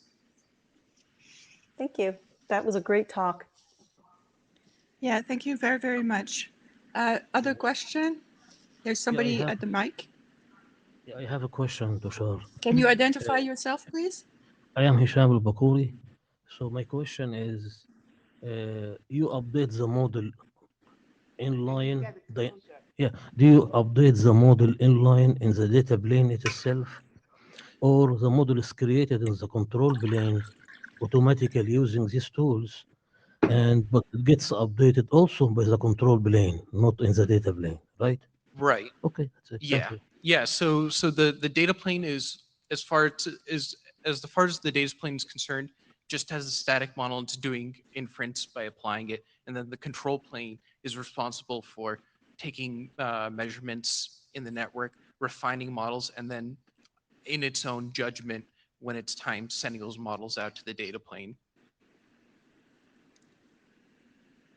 Okay, well, I guess we're over time. So thank you. We're going to see you at the interim. And Tushar, please join our list and participate in our discussions, because your work is absolutely related to what we want this group to evolve into. Not just the original, using P4 to do match action, but what else we can do with all of this once we have a framework. I would like to thank Licia to have been our, well, for me, an avatar, but for you guys, a real person.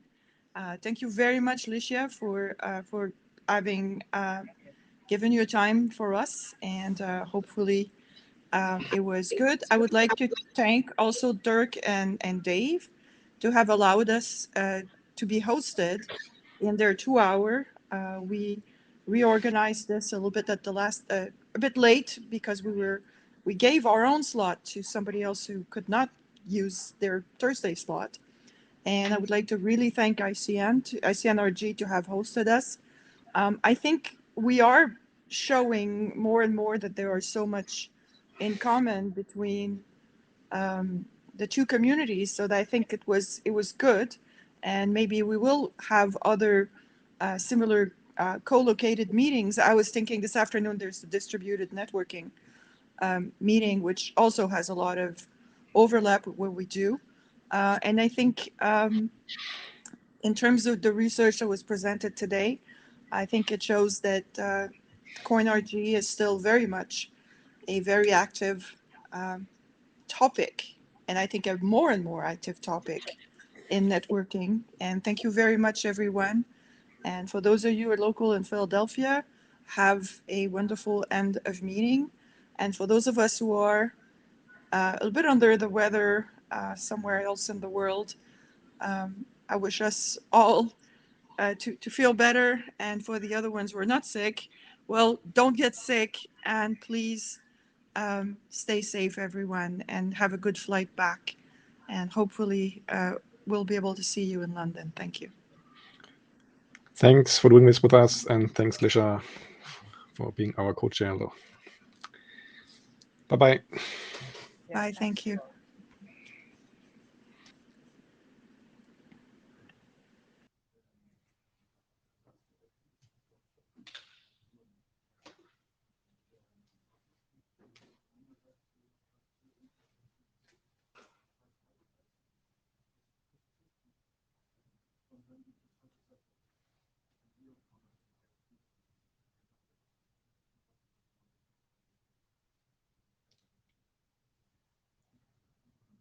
So the question, do I need to do anything, shutting anything down, or we just leave it?